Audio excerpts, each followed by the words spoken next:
Welcome, ladies and gentlemen. I want to ask a simple question. What are these documents that William Ruto's cabinet ministers, together with his UDA governors, were signing yesterday as the KMPDU walked out from signing the agreement?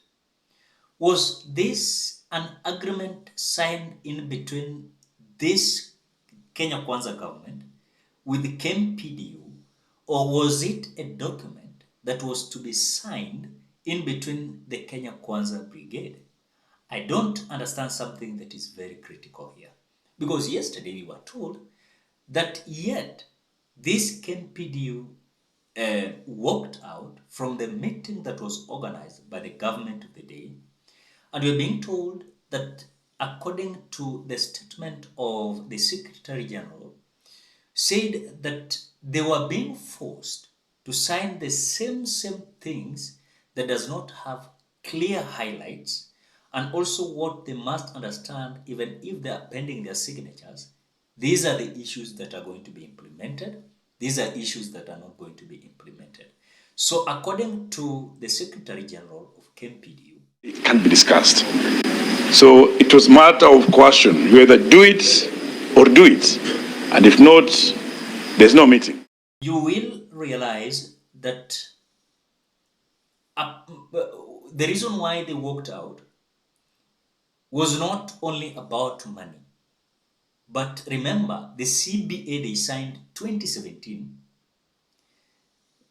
was having several issues that was addressed, and they signed it. And so when they were going to that meeting, again they are being told to sign the same document, same issues, no clear clarification, and at the same time they're being forced to sign. And even when I was just listening to the Kenya Kwanza government officials, led by the CS of Health, Susan Naumecha, and the head of public service, Felix Koskei, you will understand that these people are literally forcing the doctors, as if these doctors do not understand what they are doing. So this is the statement that came from the CS herself, the head of public service, Felix Koskei, several governors, especially from Kenya Kwanza government. Let us watch, then continue. To consult, they came back inside, and we continue to negotiate until the last minute, when they have said that, one, their constitution does not allow them to sign documents at night. Number two, on the issues that they introduced that were not initially in the document. Remember, as national government, we have said, and I continue to emphasize, that the only issue that we had not agreed on was on internship.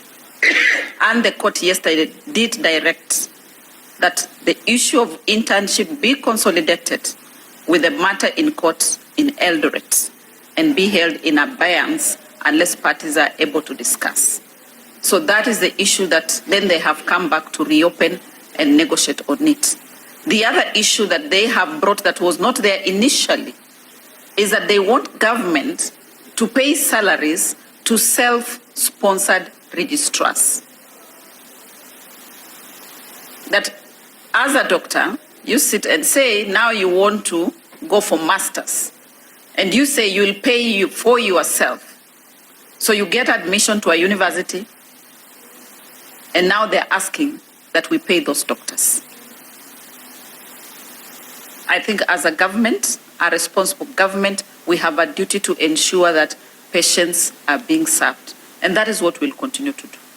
The signing today is in compliance to the court order that was issued yesterday.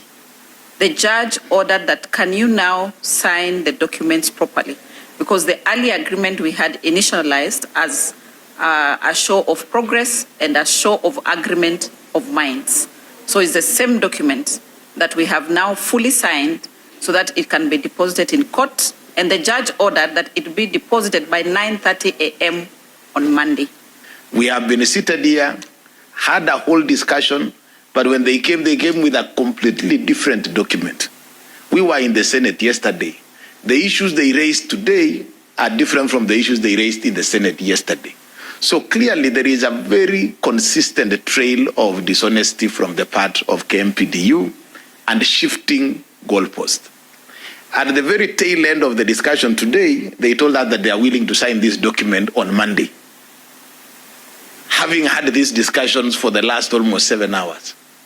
Clearly, that level of dishonesty is unfortunate. When you have negotiated and you've had almost 99.9% of the issues in compliance, then I don't think 0.1% can make you still want the strike to stay on. We had initially said that we will not victimize the doctors who have been on strike. We still remain committed to the cause. However, it is not possible to stay like that forever. And therefore, in the event that we still do not have doctors back to work, we cannot let our people to continue dying. We will have no choice but to replace them. And it is coming out clearly, and I think I'll call out KMPDU and tell them they seem to have a house that is divided. It is time they really pulled together and thought about the Kenyan people who are suffering. So my question is, was the government hurrying to sign the document, then later on, they go against what they signed in that CBA? In fact, I asked myself, imagine it is the CBA of 2017 that is bringing a lot of issues. In fact, it was signed during the regime of Uhuru Kenyatta, William Samoei Ruto. So you cannot confuse me that William Ruto never knew this CBA that was signed. And so if his government is to implement, they already understand what was inside that CBA. So upon the walking out of this KMPDU was a clear indication that the Kenya Kwanza government, they're so incompetent. They're even forcing these doctors to sign some things that are not there. No? In fact, they're being forced and seduced to do, of course, to pen their signatures, not having clear clarifications. Come any payment, you're going to pay this. Because I've listened to the video of the head of public service, that is Felix Koskei, he's saying, walitenga 2.6 billion Kenya shillings for this interns. And so if they're not reporting to their working areas, then they're going to reallocate the 2.6 billion Kenya shillings to other areas.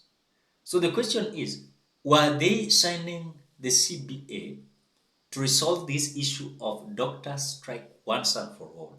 Or are they just hurrying to sign the document ili you strike itoke mbele yao?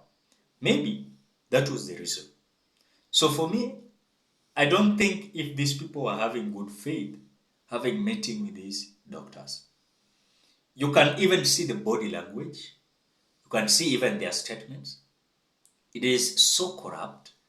And even to force doctors who went to school, they understand what they're doing, to sign the CBA. Then later on, they will come again storming the street to demonstrate, which for them, it is a waste of that time.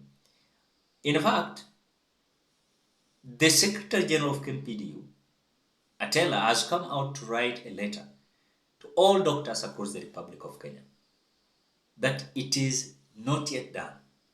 They are still struggling and battling this fight. And later, they must enjoy.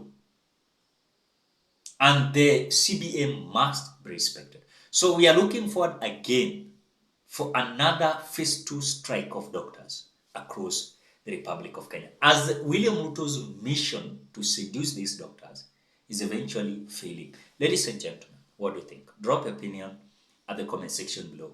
Otherwise, thank you so much because of your great support. Please consider subscribing, liking, commenting, and sharing this video. Bye-bye till we meet in another video.